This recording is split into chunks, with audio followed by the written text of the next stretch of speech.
Hello Mzansi. So Cassper Nyovest is in mourning for the recent passing of his paternal grandmother. The rapper took to social media to share the news last night shortly after his grandmother passed away on Sunday night. So this is the second ordeal taking place between Cassper Nyovest families. As of last year, Cassper Nyovest lost his beloved aunt who had been battling with cancer for a long minute. Taking to social media, gained another guardian angel last night, my grandmother from my dad's side, Naledi. Star Phulo crossed over.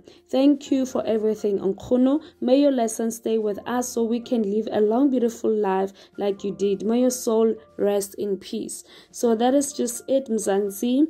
Cassper Nyovest's paternal grandmother passed on. May her soul rest in peace. Please don't forget to like and subscribe to my channel till I see you again. Bye-bye.